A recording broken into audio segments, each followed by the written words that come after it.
great to be here today. So hopefully I can stay within my 10 minutes to give you some quick insights into how we can use intelligent data around talent to drive a high-performance organization.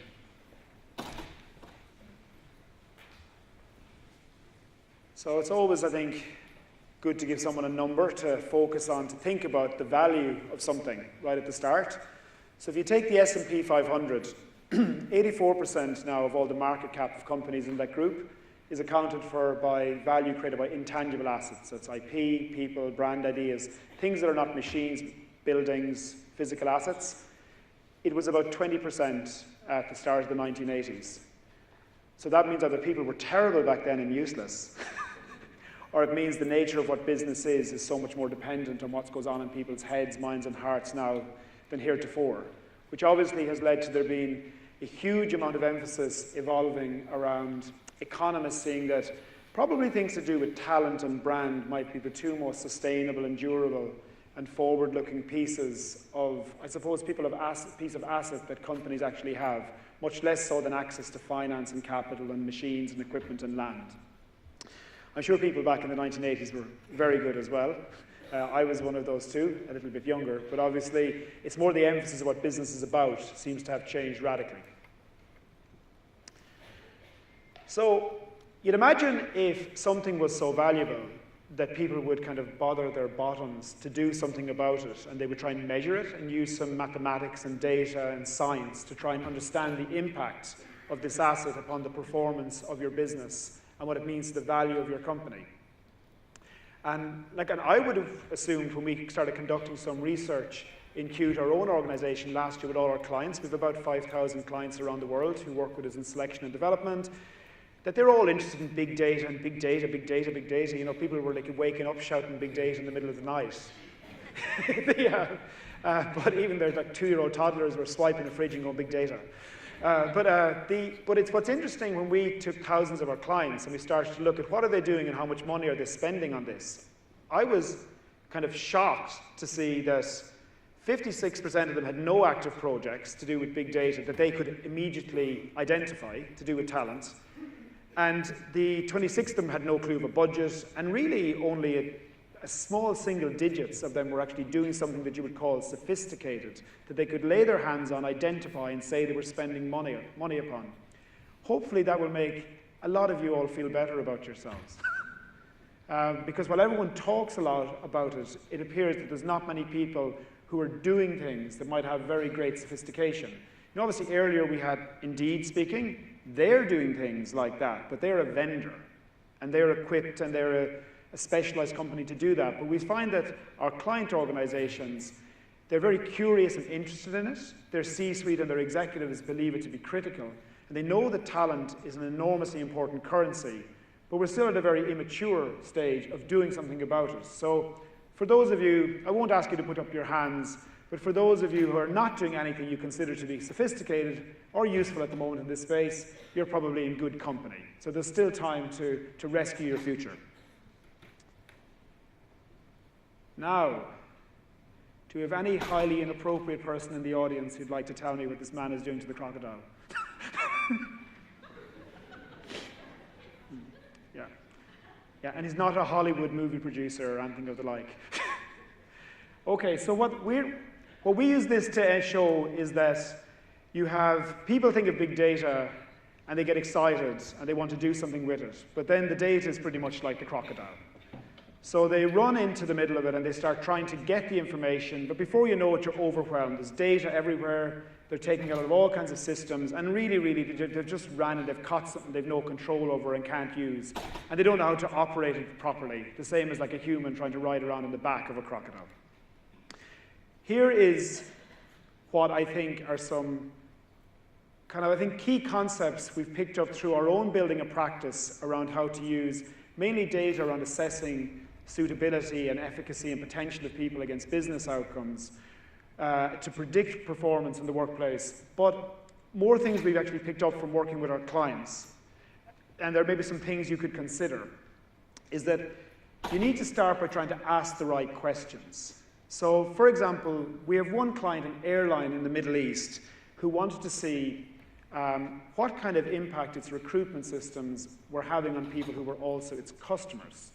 You know, many of you have brands that interface with your customers. A lot of the people who apply for jobs with you, they're your candidates, they're your customers, and you have an impact upon them. They found that $5 million in 2015 had been spent by people who applied for cabin crew who were refused with automatic emails from their Talio system in a one-liner called "Auto Manager has rejected your application." So in terms of like being able to build a business case around how people in talent acquisition could then say we need to invest better in feedback and treating our customers properly, and we are being in effect rude accidentally to people who've spent $5 million with us, by being able to look at the booking data they had on the systems for tickets, and then able to ally that with data they had on applicant rates, they're able to get an insight that shows that it is very much worth the company's budgets and efforts to invest in how you feedback or treat the candidates as customers.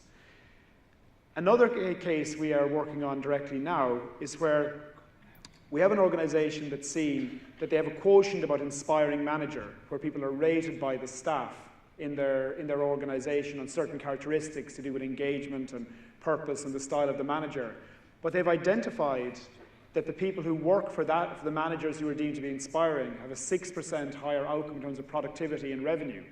And they have a very big organization, and that's worth about $1 billion per year. So when the talent group or the HR group are able to articulate that if they can model more of how they hire, train, and develop managers in this way, they're able to show that they've got a clear business case around a delta between the uninspiring and the inspiring, and how that links to something economic. So I think that fits in with asking the right questions. So you have to find something to ask that's going to create a hypothesis or an answer that's going to be highly compelling to drive change and create a burning platform. So I think then, in order to explain what you're doing, it's fine asking the questions, but not alone do you have to go and get the answer. You have to be able to then show this to people in a way that they can understand. I think many of you now will have become kind of aware of different systems like Tableau and Visier, and there's lots of systems for visualizing data and showing it. But I think this can help you to understand a little bit about, this is a big financial services organization we work with. And what they have is multiple sites where they have a certain type of employee across North America. And the way that they're able to explain to their C-suite and their business leadership about what type of talent they have in a certain area very quickly is that they're able to click on a geolocation. And I think a lot of you are used to a 9-box type environment of performance and potential.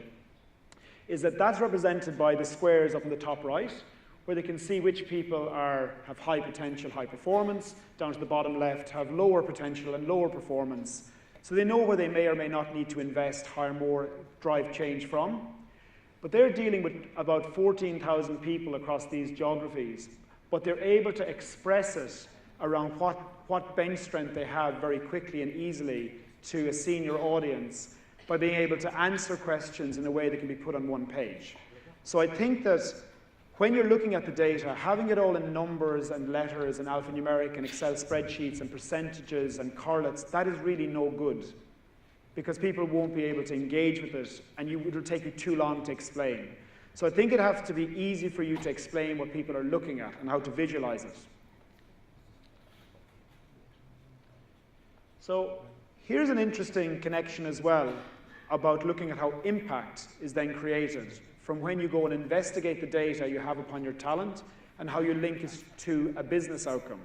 And I'm picking one that goes all the way through from something to do with leadership and engagement and guest satisfaction here, because I think it's an interesting connectivity story around data. So we have a big global hospitality group where we have all the assessment data around the leadership style and personality of the managers who run all the different hotel sites.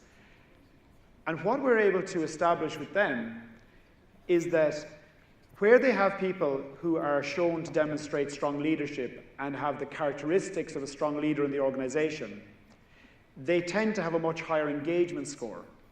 Okay?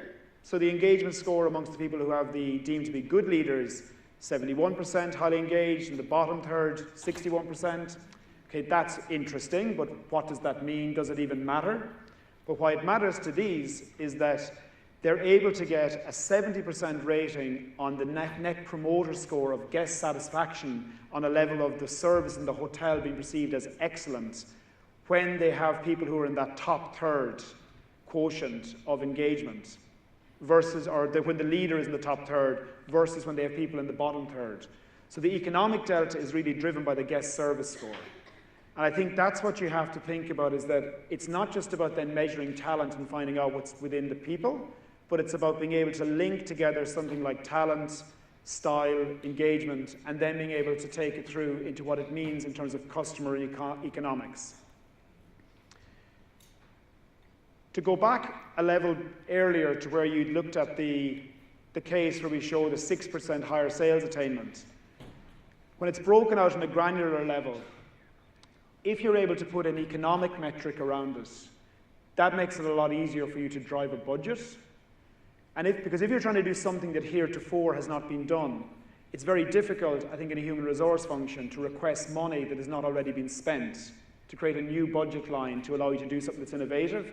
It's very, very difficult because you're not connected to usually the revenue generation side of the business.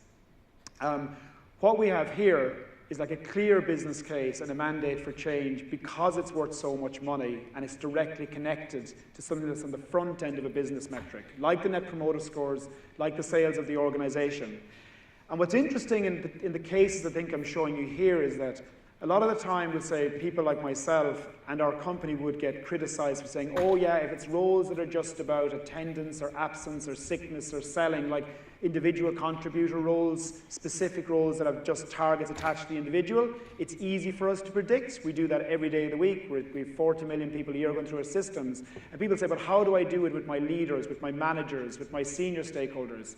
Well, I think you can see from here it's clear that there's metrics around engagement and leadership and how teams behave under certain types of people that then is heavily connected to business outcome. And I think that's probably relevant to all of you because not all of you have roles that are connected always directly just to economic metrics on the front line, but you all have managers and leaders and other people who are in the senior ranks in your organization. So just to give you a final recap on what I think would allow you in a practical sense to go from having maybe immature or early stage ability to take talent data, make it intelligent to drive business outcome, to maybe being more impactful and powerful. Ask the right questions. You need to get some kind of technology or methodology to deal with the data. You need to have a plan and a hypothesis about what you expect to achieve from the experiment you conduct and the change you make. You need to stick some dollar signs on it or euro signs so that you can show a saving or productivity gain. And sometimes, and most importantly of all, you need to make it simple enough so that even a chief executive could understand. So think about putting it in a picture or an infographic. That's all from me. I hope you enjoy the panel and enjoy the rest of your day.